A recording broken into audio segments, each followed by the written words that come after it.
Today is May 14th, and currently the price of Ethereum is $4,025 per coin at the time of this recording. My new gaming computer just came yesterday, fully loaded with a Geforce RTX 3090, which is the most powerful graphics card on the market. So let's put this guy to the test. We're gonna mine Ethereum for a week, and I'll see you back at my desk shortly. All right, guys, I actually lied. I'm in the car, but I wanted to use this time to clear up some misconceptions about what mining actually is. So mining should actually be called auditing, because what you're actually doing is helping to verify transactions on that blockchain network, whether it be Bitcoin or the Ethereum network. Now, to do this, what you actually need is a graphics card, and the graphics card is that piece of hardware in your computer that actually allows the computer screen to fill up with visuals. Sure, graphics cards come in all different shapes and sizes, but the main reason we want them is for their graphics processing unit, or GPU for short. The point of mining is that you're solving computational puzzles, and the first person to reach and solve that puzzle actually gets rewarded with that said currency. The probability that you actually solve that puzzle depends on the mining power of your graphics card, for example, or the mining power on the network. The better your graphics card, the better results you're going to get. So as of right now, the most sought after card on the market is actually the Geforce 3090. And if we check the eBay listings right now, we can actually see that most of them aftermarket are going for over $3,000. The reason why these cards are so expensive is because they produce the largest hash rate, and this hash rate is the measuring unit of processing power on the blockchain network. What's really funny is that solving these puzzles is basically guesswork. Name something specific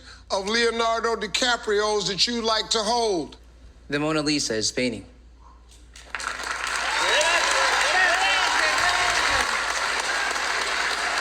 There's really no advanced math going on. You're just looking to be the first miner to come up with a 64-digit hexadecimal number, otherwise known as a hash. In this way, mining is more of a lottery ticket than anything. You're just hoping to strike it rich. Since the probability of solving a puzzle on your own as a solo miner is quite low, that could actually result in an inconsistent or lumpy type of income. You could actually go a full year or two as a solo miner without ever receiving any rewards, so that kind of sucks. So what most solo miners actually do is they join a pool of other miners and join forces.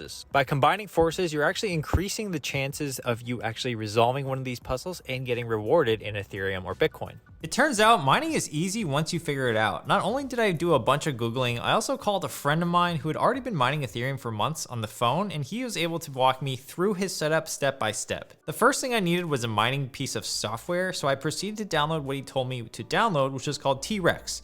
It's a free mining software that would allow me to mine on my PC. Within the T-Rex folder, there are a bunch of different files for different pools. The pool that I was told it was the easiest to join was called flexpool.io. So after creating an account and connecting my crypto wallet to Flexpool, all that I really needed to do now was to edit the config file in T-Rex to match my wallet address. Then it was off to the races. All I had to do was run the T-Rex command prompt on my PC, and boom, we were mining just like that. The mining did cause my fan on the 3090 to burr like crazy, which was something I didn't really expect, but I wasn't really surprised by it either. I guess it makes sense. The card needs to work hard to make that hard, cold Ethereum. So there I was, on my way to passive income, excited for what the opportunity holds. According to estimates online, my 3090 should have been able to generate on average about $17.94 per estimated daily profit per day. So actually, let me just show you guys some of my results. Okay guys, it's been about 29 hours. I've been mining on Flexpool, and I have 0.004 Ethereum, which is worth about 16.74 US dollars. Cool.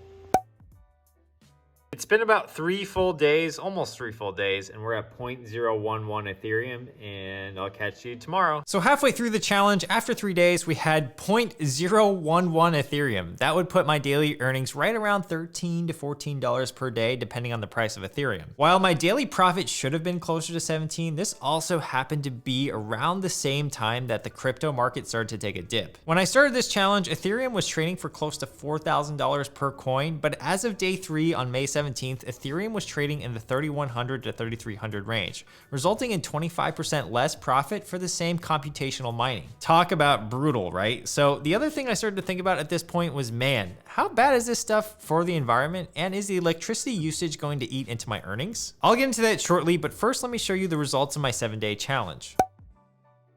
Hey guys, so this is day 5, and as you can see, we're at 0.019285 Ethereum. It's kind of actually slowed down, which is a little bit disappointing, but I'll update you guys tomorrow. All right, guys, this is day 7, and we actually ended up at 0.031691 Ethereum, or about $85.36. The price of Ethereum has really gone down lately. So after about 7 days, I made 0.03 Ethereum, and at the beginning of this video, Ethereum was trading for over $4,000 per coin, as I said before. So 0.03 Ethereum would have been closer to about $120 or $17.25 per day. But these days, since Ethereum hovers between $2,400 and $3,000 per coin, our actual earnings are going to be closer to $12.5 to $15 per day. That means just to break even on the graphics card alone would take us around 220 to 250 days. Obviously, that's at aftermarket prices for the graphics cards. Now, if the graphics cards weren't that hard to get, that number would be closer to 100 days. The other thing that we need to consider are the environmental and electricity usage factors. Since I didn't want to wait for my power bill to arrive before shooting this video, I decided to do some sleuthing on the internet for an Ethereum power calculator. After plugging in my specs, I found that the rough energy cost per year of running this computer alone would be about $469, and that's with the monitor being on 24/7. That works out to around $1.28 per day, and in the winter months, you could maybe even offset that power cost if your mining rig runs at a temperature high enough to heat your room.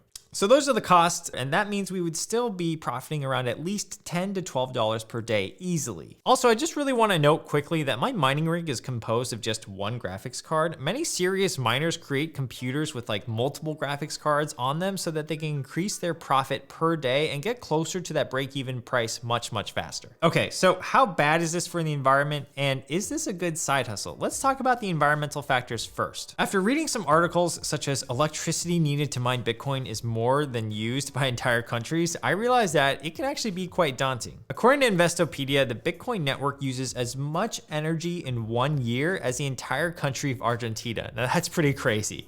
Now, Ethereum isn't exactly Bitcoin, but it still uses a proof of work model, which requires computing power from computers to generate its blocks as well. Most of the controversy stems from where energy is coming from. So for example, is the electricity used for mining being generated in fossil fuels or by renewable energy sources? Since most Bitcoin miners are actually located in China, 65% in fact, most of those miners are going to be using coal as their energy source, so that as a whole cannot be good for the environment. Fortune also came out with an article estimating exactly how much energy was being used by Bitcoin and other mining networks, citing that Bitcoin emissions have actually grown by over 40 million tons in the last 2 years. Ethereum, the second largest cryptocurrency, has seen its energy consumption double from 8 terawatt hours to 17 terawatt hours in the same 6 months it took to see its currency rise to $2,000 per coin. Finally, Tesla and Elon Musk tweeted that they're growing concerned over the use of fossil fuels for mining. If you are looking to start this as a side hustle, this is definitely something to consider for yourself. But let's actually talk about if it's a good side hustle purely on its ability to make money. I would personally say that this is a good side hustle provided that you have the capital to buy graphics cards and the know-how to set them up and to mine accordingly. Also, probably a pretty good side hustle if you don't care about the environment at all. Now, personally, guys, I felt pretty guilty just for a week of mining, knowing that my GPU and my computer was sucking down power way faster than, let's say, a kid gulps down his Capri Sun at an AYSO soccer game. But if you don't care about any of that, you can get a budget mining rig going for about $1,000 to $1,500, and that'll probably generate you $5 a day and break even in around 6 to 8 months. There are plenty of tutorials online and articles that will help you find parts for your mining rig and to get it going. And from there, if you reinvest your profits into more graphics cards, your mining rig can get pretty profitable later on as it scales up. From my research, miners that have 5 to 6 GPUs with a total all-in cost of around $15,000 will generally make between $90 and $130 per day, depending on the price of Bitcoin and Ethereum. But those numbers vary depending on their hash rates and also the fluctuating prices of the coins themselves. If you are looking for a profitability calculator, there are a couple resources that I will include in the link down below, but they are called NiceHash and 2CryptoCalc so that you can run some estimates on your own. All right, guys, so what do you think? Do you think mining is a good side hustle or not? Are you worried about the environmental factors? Thank you for watching. Let me know what you guys think. I hope that you enjoyed and have a great rest of your day. Make sure to like this video and actually subscribe to my channel, and I will see you guys in the next one. Peace.